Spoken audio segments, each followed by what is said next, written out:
Singing Dutchman Productions.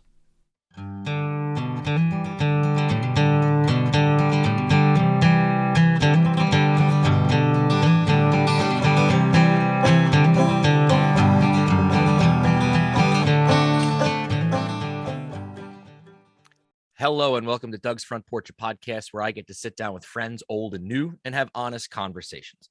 Today, I welcome Pete Ruggieri to the front porch, a dear friend that I've only gotten to know over the last couple of years, but made a pretty quick and solid bond in that short time. And I'm so excited to have him up on the front porch. Welcome, Pete. I'm glad that your front porch is virtual and it's inside, but I like it. Yeah, it'd be a little chilly this morning, I think, to sit out on the front porch here in March. But, well, I always start the same way, Pete. Tell our listeners a little bit about where you grew up. Maybe, did you have brothers? Did you have sisters? What kind of things did you do as a kid? And then then we'll take the conversation in a different direction. Yeah, I mean, my growing up was probably different than you would expect, than most people would expect. I was the youngest of 6 kids. I grew up in Kennett Square. And as an Italian family in Kennett Square, your options were working in the mushroom industry. And so we were mushroom farmers and but mainly brokers and distributors. So we would buy it from a lot of the other small growers and in turn sell to people like Campbell Soup or Giorgio Foods, or take them to a fresh market or a cannery somewhere like that. Besides being the youngest of 6 kids, my dad was the youngest of 6 kids. So I ended up being the youngest of 22 first cousins named Ruggieri that went to the same high school that graduated about 120 people a year. So by the time they got to me, they were pretty prejudiced by the last name Ruggieri of what they were going to get. And I got to say, my dad and my uncles, their whole generation did so many important things that, I didn't have much identity there. I was always going to be somebody's nephew, son, brother. So I went to college at Millersville, which is in Lancaster County. And the second time I went to the same barber, he goes, "Hey, your name's Pete. You're from Kennett." I'm like, my God, it's the first time somebody ever knew my name and did not reference my dad, who was a township supervisor, or my uncle, who was a war hero or something like that.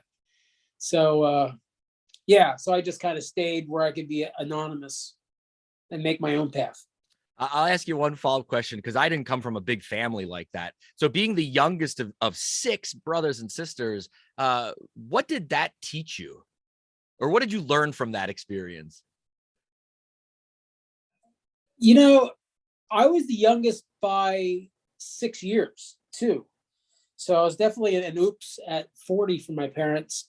It was kind of frustrating, I guess, going through it, because my brothers and my sister had pretty much done everything wrong that they could do. So I wanted to get a dirt bike. Nope, I wasn't allowed to get a dirt bike because they had already driven them up the high school stairs and through the high school and did all kinds of things or gotten seriously injured. So, but on the good side too, I've watched them have problems in life with, different things that seem cool at the time. I mean, when, I'm in middle school in the 80s and my brother's in their 20s in the 80s. I mean, the 80s was a hell of a decade. And I'm watching them do some illegal things and say, oh, yeah, they can handle it. And then it turns out, no, you can't. So, it helped me, I guess, in little ways that didn't have a huge interest in any kind of drugs or hard gambling or anything like that. I just kind of laid back and had fun. Well, that's good. I was the older brother, so I hope I made the right. I did the same thing for my younger brother. I don't know. Well, the one thing I definitely want to talk to you about, and because I'm really interested in this, after college, you graduate, you move on, and you spent some time as a 911 dispatcher. Could we talk about that a little bit? Yeah, I went to college. My degree's in occupational safety and industrial hygiene management, which is a fancy way of saying like indoor air quality, water quality. Um, and one of the first jobs that I applied for was back in Westchester, my home in like my home county seat. They were looking for a risk manager, and it was also a good lesson in life because they put me through the dog and pony show of interviewing. And I got a second interview and I got a third interview. And I'm starting to get excited, like I'm going to get this job. But then you get this lesson in life that they had no intention of giving me this job. When they posted this job, they knew who they were giving the job to, but they needed to interview, kind of like what you see in the NFL right now. We need to interview so many, black head coaches, and then they still give it to Bob, their friend. So I called somebody out on it because I had a lot of friends in the county too. And finally, the director of that department just took me to lunch one day and goes, Pete, here's the truth. You're never going to get the job. But if you need a job, there's a dispatcher class starting on Monday. I'll put you in it. And I'm like, it's kind of a downer when you get out of college. I was expecting to get this management job, blah, blah, blah. And, like, well, I really needed the money. I really needed the job. And I took it. And I met some of the best people. And I learned a lot of really good life lessons from that job. And I did it for 5 years. So for people that have no idea how that whole thing works, can we walk through that? So you were trained, of course, but what do they teach you in that training or in those trainings? So yeah, the training was, I think, 5 or 6 weeks, 5 days a week. And things as basic as they gave me a map of the county. And each, in Pennsylvania, we have municipalities. So that's townships, boroughs, cities, and I think one town in the whole state. I think Bloomsburg's considered a town. But so in Chester County, like my home county had a code of number 60. So there's 73 municipalities. Each one had a number. And, as simple as filling out a map with all 60 names of what township is where. And then slowly learning, the major highways and the major intersections. Because when I started, it was 1992 or 93, and we weren't 911 yet. There was no computer. So if somebody called, by the time we got all our information about what police departments handle what, if it's a call in this area, it goes to the state police. At that time, what we did, it was broken up. We had county police radio and county fire radio. And it was a 7-digit emergency number. So if you called for the police, hopefully you called the right number. And, we took down all the information, and then we'd figure out who we had to tell about it. And we lean up, push on the button on the console in front of us, and dispatch it out to the police cars. It was really funny. It was an old system. So I would have an incident card. So when you called, I had the phone up against my ear, and I'm writing down all the details about the incident. And then I have a time clock beside me. I put this into the time clock, and that's when it was received. Then I would dispatch it. I would grab the police officer's card from this huge rack in front of me, pull that rack out, stamp this one, and then put these two cards together in front of me. So I know that if it's in New Garden Township, I just gave that call to Patrolman Gibson in car 3172 or something like that. And then if it was a sort of a potential dangerous call, like a domestic or a traffic stop, then literally I've got a watch, and every 3 minutes I'd be like, just ask, status check, making sure everything's going okay for him until he said he's okay. And at whatever point he said he was okay, you guys to just kind of put him away and in his cubby with that card. But if it was something sketchy, they would just keep saying, okay for now or something. Now you got to keep checking back in 3 minutes again. It was stressful, but man, you just met some great people all over the county, and working. When you're in your 20s, working overnight's fun. In that training sessions, did they prepare you to have, to take, because that the phone rings, you have no idea what's on the other end, and it could be, like you said, it could be a domestic violence situation or something, potentially really bad. Did they try to prepare you or teach you how to handle those situations? Yeah, they did. The main thing is, the class was very diverse in age and background.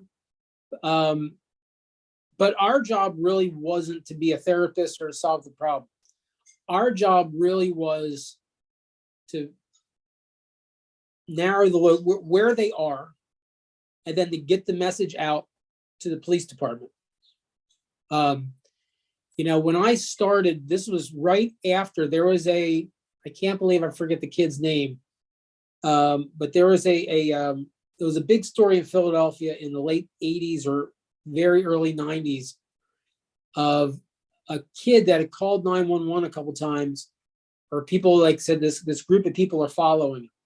And it was a night where there was a lot of stuff going on, and there was really nothing criminal going on yet. And the dispatch center at the time, it wasn't a priority call, so they just held it.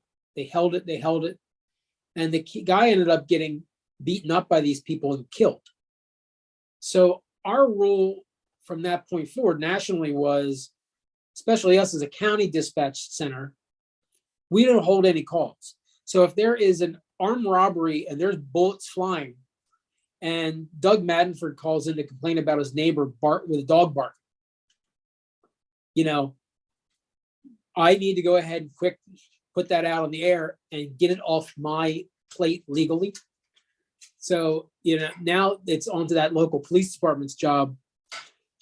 But yeah, you're still never prepared for your first real emergency, or the first time there's somebody seriously injured or screaming for help about something. And that's usually when it comes time to make or break if somebody sticks with it or not. And you find out there's certain people, I guess maybe I'm one of them, that can compartmentalize it.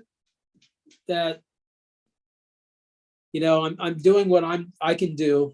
And, you have to have some patience too, because for that person calling, this is the most crazy, stressful time of their life. So they're probably not going to have everything correct. And so you just need to try to be as calm as possible, because 2 people screaming doesn't help anybody. That's true. Can you think of at least one story that you could share with us from like a crazy call that you had to deal with, or something along those lines from that time in your life?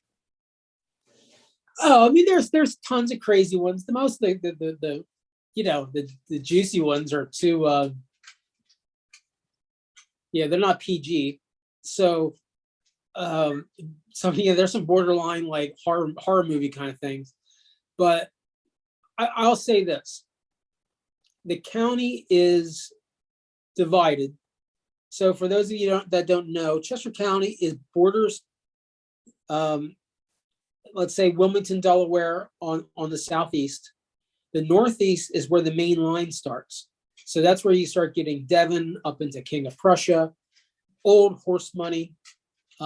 You've got people in my area that have farmer money, but you also have just poor farmers. And then you get down, and it's all completely different now, because like the money has moved around. But back then, like we used to poke fun at like the southern end of the county as being like way more rural, way more slow. Dead in the center was Coatesville City, our only city. Coatesville, as you know, was a huge steel hub maybe up until the 60s. And when that died, that whole town died. So, I learned some important lessons, like, people that live in inner cities see a lot more things. So they might call and say, hey, and also being a suburban white kid, I wasn't up on some of the city lingo. So, you send the ambulance. My neighbor fell out. Fell out of what, sir? Well, apparently that means passed out. Or they'll just call like, hey, so you need to send an ambulance. My neighbor's dead. Like, just matter of fact, like that. Meanwhile, you get up on the main line, and people would call these really, really hoity-toity people would call because there's a squirrel dead in their front yard. And somehow that's the police department's problem. Or one of my favorites was the old, I picture in my mind Cruella de Vil, but like some wealthy old lady was complaining because there was a large black man outside dressed in brown and carrying some sort of device. So she called the police on the UPS man. And, you get that immediately. And that's one where instead of, I just called the station and I talked to the sergeant, who was a man of color, and gave him the call directly. I said, I think you might enjoy walking out, handling this call. But on the other side, you see all of the problems that you would see in an inner city that maybe growing up as a suburban white kid, that you would just say, oh my gosh, this is so ghetto, this is so crazy. And then you see in another part of the county, similar problems going on in a rural trailer park. And you're just so like, oh, this is so white trashy. This is so. And I was able to figure out on my own that, wait a minute, these people have very similar lives. They're poorly educated. They don't have a great home structure. They don't have a lot of opportunity. They're living in really close quarters. And, they look and act a little different on the outside, but they have exactly the same problems. And I don't know, it's just to be able to come up with something like that on your own is a big step when you're an adult, trying, not to judge people, because a lot of times it just comes down to, money and education of how people are. Yeah, you're right. Well, we're going to transition a little bit. Another reason I wanted to really talk to you, Pete, and share you on the front porch with my listeners is that I have a lot of friends that do charitable work, but you have to be the top of the mountain in regards to people that are charitable and doing things out of the idea of charity. And I want to talk about two things in particular that you spearhead or that you're involved in. But before I do that, let me ask you, what does the word charity mean to you?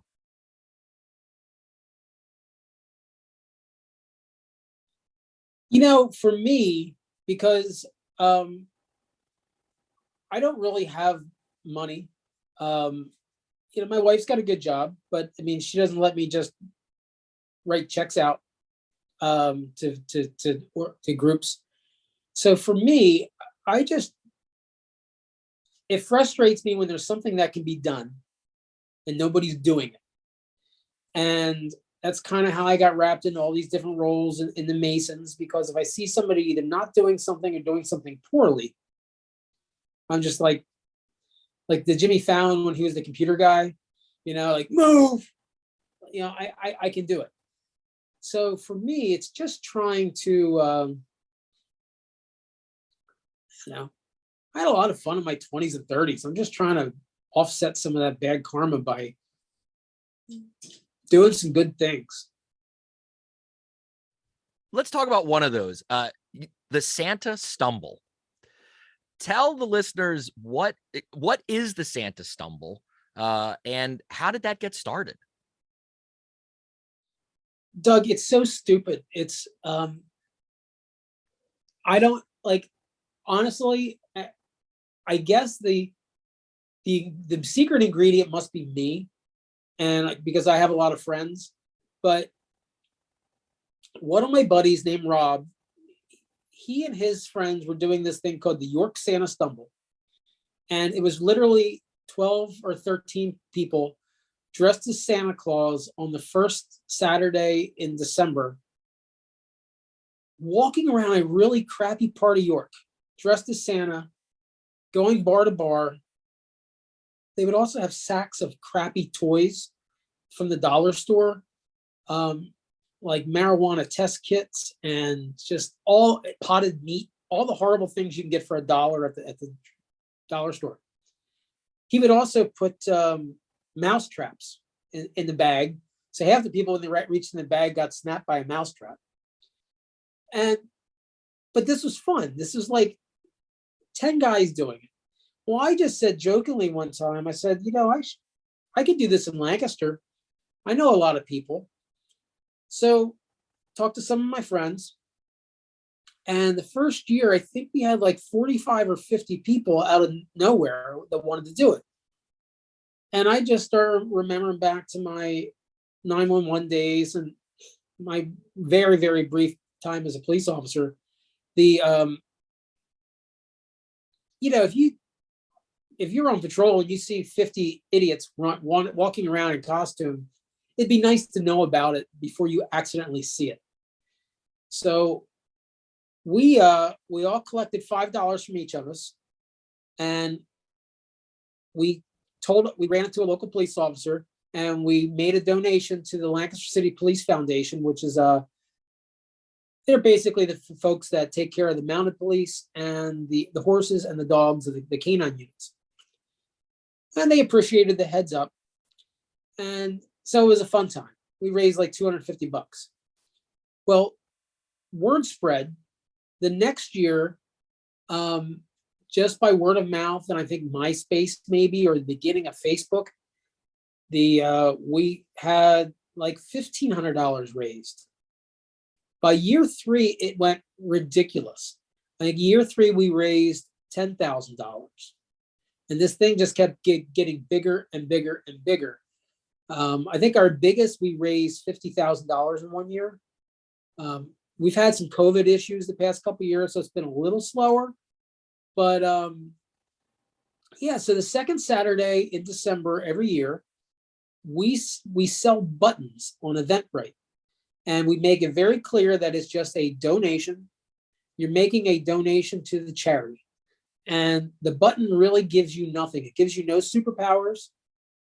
If you're acting a fool, the cops are going to still arrest you. The Pennsylvania LCB won't, like, originally we were like, hey, can we get a special drink deal if somebody has the button on? Well, that makes sense if you're not in a state like Pennsylvania that controls everything.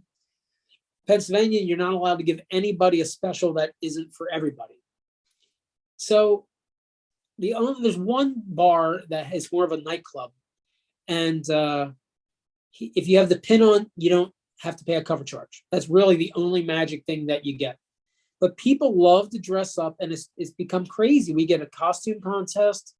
People dress, depending on the weather, either sexy or funny, or just we do group costumes. And there's some very creative people that will do like the whole like Nightmare Before Christmas cast, or the whole Misfit Toys cast. And it's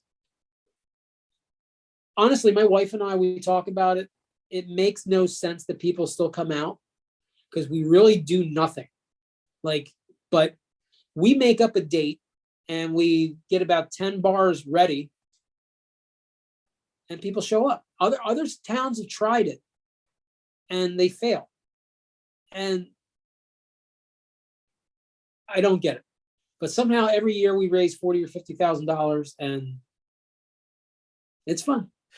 That is, I mean, those numbers are insane. When you just step back and think about, like, that is an insane amount of money to raise. And I do have to pick your brain. I mean, so What do you think it is? I know you just said, well, it works. Maybe it's me. I don't know. But I'm sure you said you talk about it with your wife. When it comes down to it, do you think it's just the opportunity that you're providing people with a community? Yeah, I think somehow or other, we somehow found a weekend in the year where the city is doing nothing. And it's also a weekend where there's not a lot of travel, because we've tried to, and I've had my friends who own bars try to do things on 4th of July weekend, and it's a complete failure because in this area, people go to the beach in July. They don't want to be in Lancaster in July. But it's given them something to look forward to. And people come from out. The crazy thing is the people that tell me that they were in town for it once and now they come back every year.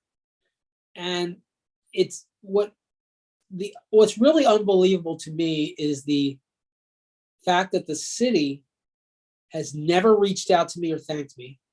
The city has never jumped on it as an opportunity, like to make it like, hey, during the daytime, let's make it something for shopping downtown. Now I get it because we're walking around and we're drinking at night, and maybe they're scared of, like, I don't know what they're scared of, but there's some opportunity that you could turn that whole city into a Christmas town or something and make it like a whole week of tourism. But well, it's working. I mean, 10 years ago, I was going to run for mayor when I lived in the city itself, and I was going to change everything. But yeah, then I decided not to.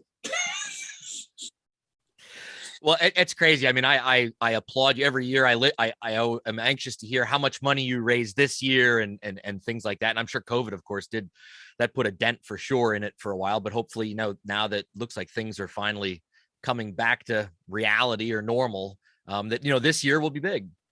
We're going to try something different this year. We've been giving 100% of our money to the mounted police and the canine units, and the police are very grateful. But the actual charity itself, the Police Foundation, does nothing to help us, and it's kind of frustrating. And the police officers, they have a real job. They have to and I can see the public, I can see it in the paper. I mean, they have to do their job. They can't be out helping us. That's, not part of their job. But we're going to try and split the money up this year to 4 separate charities. We're still going to give to the mounted police. But I'm going to see about having different charities apply. And then we're going to pick 3 winners every year. Those 3 winners are going to have to help out with selling tickets and doing whatever little things the night of. And in turn, they're going to get 25% of the money. So if and also what they're going to be doing is giving us their mailing list or sharing our information out on their mailing list to try and make this reach out to more people and continue to grow. So I'm thinking in the long term, it's actually going to help it keep growing. So in the short term, the Police Foundation may get a little less money by bringing in new organizations every single year. Because one of my buddies who also does a lot of volunteer work, he said, he works for a liquor company, Brown-Forman, that owns Jack Daniels. They did a fundraiser and raised $5,000 for a very small charity. This charity provided 30 volunteers and went way out of their way and was so thankful for $5,000. So, that's what we're going to try and maybe help out a few smaller local charities. To somebody, $5,000-$10,000 makes a big impact. But, maybe when you're dealing with like our organization that's buying, a horse trailer for $100,000 or a medical treatment for a horse that's $15,000, $50,000 doesn't seem as big of a deal to them. Yeah. Well, one of the other charities, I guess we can call it a charity, that you and your wife work with is what you do with Doberman Pinschers. And you're probably tired of telling this story to people, but my listeners haven't heard it yet. So in a previous episode, I had a director of an animal shelter here in central Pennsylvania on and talked about, rescue dogs and what that process is like. But you're kind of involved in that, but also on specifically on the fostering aspect of rescue dogs. Let's talk a little bit about that. Why? So first off, why Dobermans? Growing up, one of my brothers had a buddy that had a Doberman. I just thought the dog was cool. And when I got a little older and I finally bought my own house, I saw a dog at the local shelter that was a Doberman. And I'm like, oh, this is my opportunity. I've always wanted one. Well, once you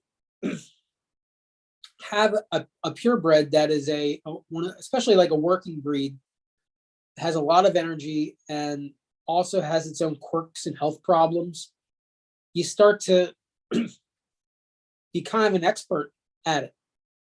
And, so when that dog needed a friend, we got another Doberman. So we've just been on a string now of, we're on our we're starting with our 7th full-time Doberman that's our pet. And we've tried to get away from them. Like I've had a sad time where 2 dogs died within a short period of time. And we're like, let's just go get a mutt, something that's going to live longer, have fewer health issues.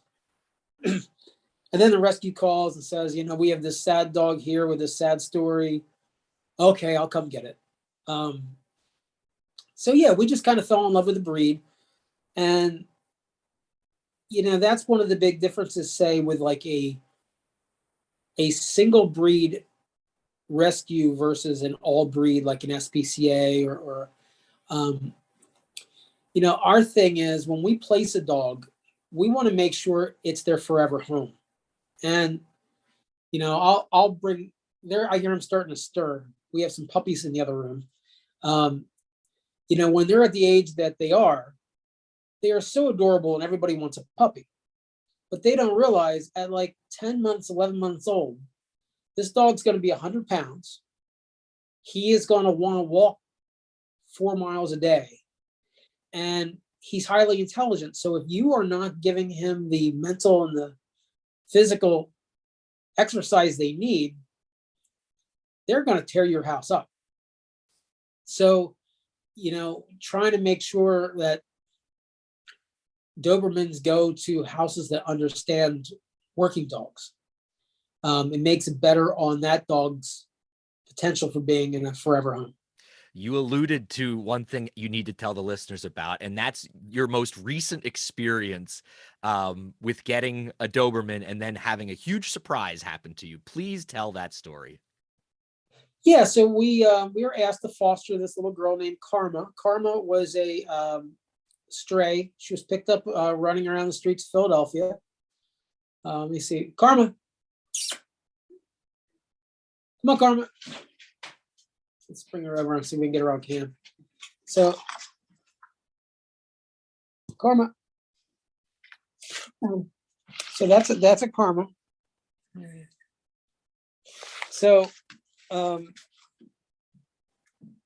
so we had no idea what her background was.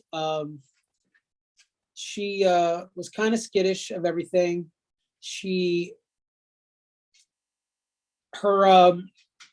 Her breasts were a little swollen, and we just kind of assumed that she had already had a litter of puppies once before. Maybe she just got done being in heat. She had had a veterinarian appointment. They didn't mention anything about her being pregnant. But they did say they do a test called a 4DX, which showed that she's heartworm positive.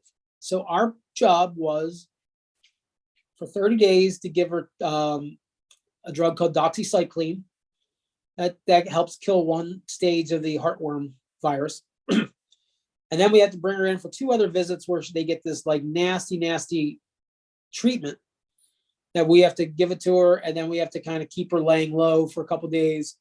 No running, no jumping, no playing.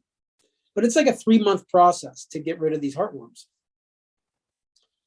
But so we did the 30 days of the doxycycline. We took her in for her first mega medicine. And the vet's like, well, we can't do this because she's pregnant. And literally, like, at some magical time in that past week, I guess these puppies in her belly shifted from where she did not look pregnant at all to like, oh my God, how did we miss it? Like, she had this huge, she looked like a mama goat or a goat just full of milk. And so they x-rayed her and they saw 7 spines. So our rescue folks told us, if they see 7, expect 8. There's always one hiding. Well, the puppies kept coming like 1,001 Dalmatians, and there was 12 puppies. So yeah, the puppies were 6 weeks old yesterday. So we've had our hands full. Had you ever been through that process before of dealing with live births and having puppies, let alone 12? No, growing up, we had one dog that was a golden retriever that she spent all day laying in a swimming pool. So we never noticed, despite her like yellowish white coat, never noticed her going in the heat. Never. Apparently, she got pregnant by some neighbor dog, and we came home one day and she was sitting outside with one puppy in her mouth. So we looked around, we couldn't find any more puppies anywhere. So the vet thinks maybe she just had one because she wasn't showing. But when there's just one puppy, the mom does all the work. So yeah, this is our first experience with puppies. And I gotta say, for the first 3 weeks, it wasn't that big of a deal because mom did all the feeding. Mom did all the cleaning up of them. But when we started giving they started weaning and transitioning in real food, it's a catastrophe in the morning. It's like walking into a barnyard.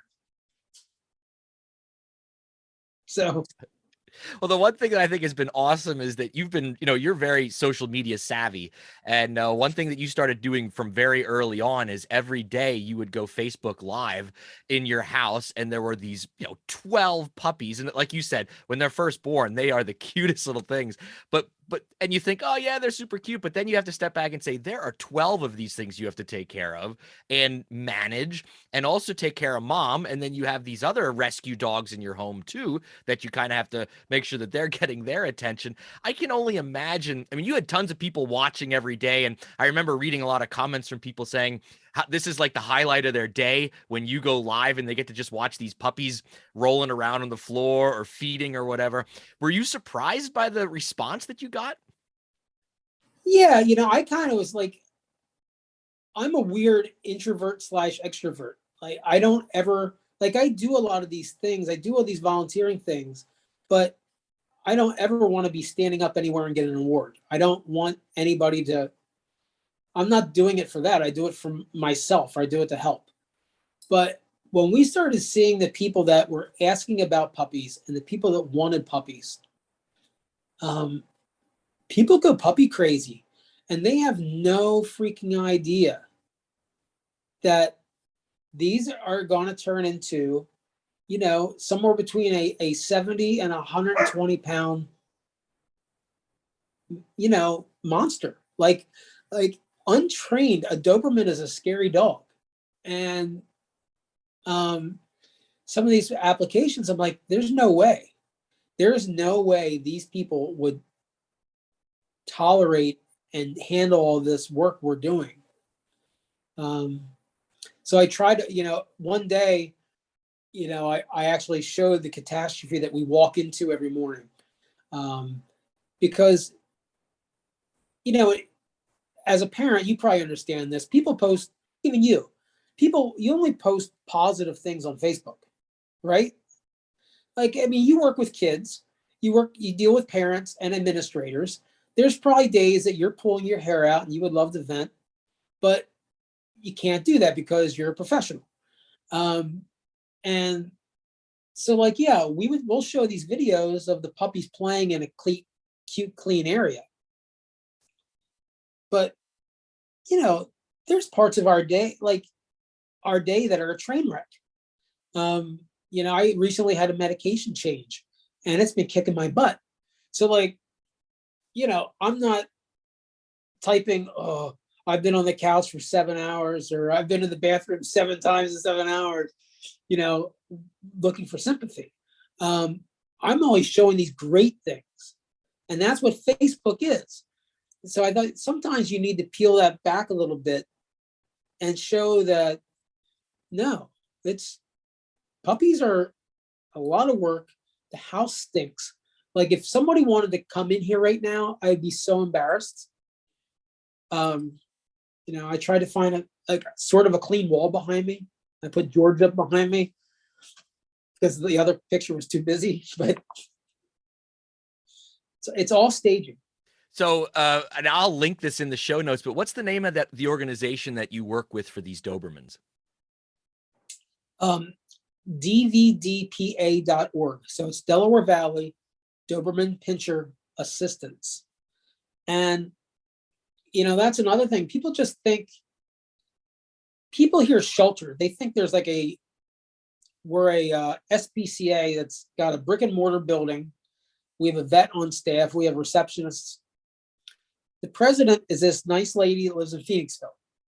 And our vice president lives in York County. And there's another person who lives in Philly. It's really about a network of, say, 20 volunteers that do different amounts of work. So there's no central repository for dogs. Somebody was like, oh, I want to come out and see the puppies. And they called the president, and she's like, well, I don't have the puppies. They're not here. And you can't go to their house. And yeah, so there's, when you're dealing with a lot of these rescues, it really is just a handful of people doing it for the love of the animal. I think our adoption fee on these little guys is $500. They're going to have way more than $500 of vet bills, before you get plus, we cover their spay and all these things. We're not making money on the dogs. We're hoping that through other fundraisers and things like that, people give money. We just adopted a bunch of dogs from Louisiana from a puppy mill. I mean, that probably cost $15,000 of medical bills for all the different neglect things we had to pay for. So, yeah, it's a special group. Well, I'll just ask you one more question in regard to all this charity talk that we've been having here today. What is it about you that makes you want to do all this stuff? Do you think you were born this way? Did you see it in your parents? Were they people that were, giving back all the time? Or where do you think it comes from? No, my parents were the kind of people that would write a check. I mean, they had more means than I do, but yeah, I don't know. It's frustrating because it's really easy to say you're going to do something. It's really hard to actually do something. You can send somebody thoughts and prayers when they're sick, or you could go mow their lawn. So I don't know. I just feel like people could do, in general, could do the most minor things and they would mean a lot to people. You don't have to take on dogs in your house. Just bring a newspaper in for your old neighbor or something like that. But we're in a weird stage now where it's just easier to pontificate from your keyboard and actually do things. I don't know. Steph, do you know why I do it? No.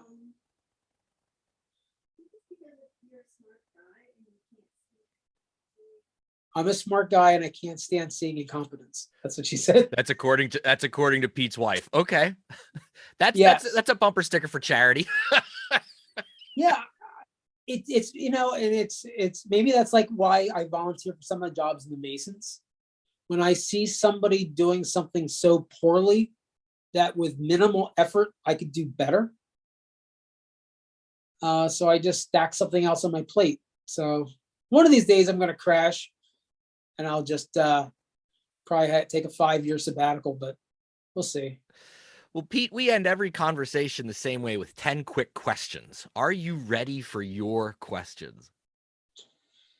One sec, I might need a helper. Steph, would you bring me a puppy for the last 10 questions? I might need some moral support. Some moral support. Well, while the puppy is en route, I can ask you the first one right off the bat.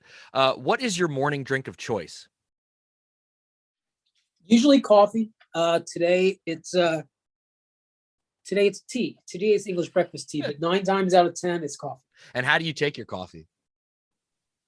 I use the Coffee Mate Italian sweet cream. Very specific. So it's cream and sugar. Oh, what you guys can't see right now is one adorable little Doberman puppy just came into the Zoom call. I'll snap a picture and post it on social media. Look at that cutie. Is that a little boy or a little girl? That's a little girl named Bitsy. Bitsy was our smallest at birth. But now she's not the smallest. All right. Question number 2. Who is a go-to musical artist or group for you? I would say Pink Floyd. Okay. I'll be going to see Brit Floyd, I think on March 13th or May 13th. I forget. And I think it's next Sunday. Okay. I'll be going to see them in Hershey. All right. Number 3. What movie can you watch over and over again and it never gets old? I would say Stripes.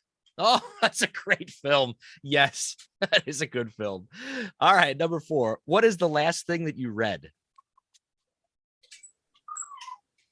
Last thing that I read was I've been on a Neil Gaiman kick. So I've been going through his whole catalog. So I read all about the Sandman that he read.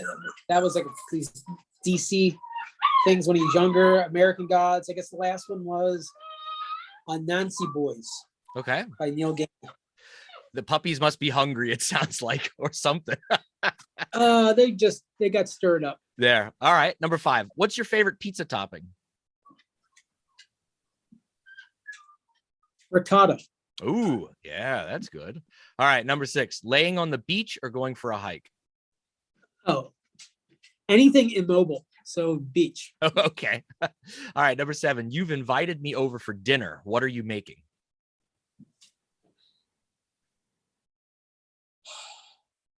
Oh gosh, I have a few go-tos. Steph, what is my favorite go-to? Beef stew.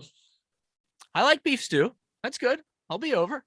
I mean, I make some good things, but some of my simple ones are the best. Like I'll make the best grilled cheese you've ever had. Ooh, that sounds like a challenge. I'd be up to taste that for sure. Number 8. What's a dream vacation destination for you?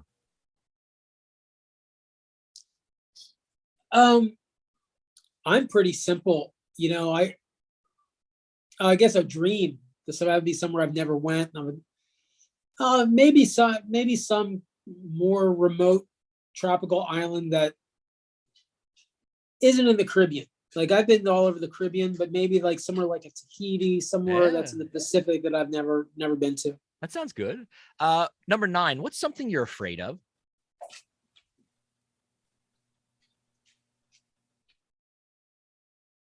Now, 10 years ago, I would have easily said clowns, but now it's a lot more complicated. I can't stand stupid. Like, okay, I'll go with this. Anybody that defines themselves by one thing. You're afraid. That's good. Holy cow. Okay. That is something to fear on a certain level. Yeah. Boy, that's a deeper conversation sometimes. You know, like we're both Freemasons, but like we both know the guy that wears an outfit head to toe, that's what he bases that's his identity online. No, it's just one of the 1,000 things I'm into. Yeah. Yeah. That's a really good You know? answer. All right. Last question. What job, other than one that you've had, would you love to have?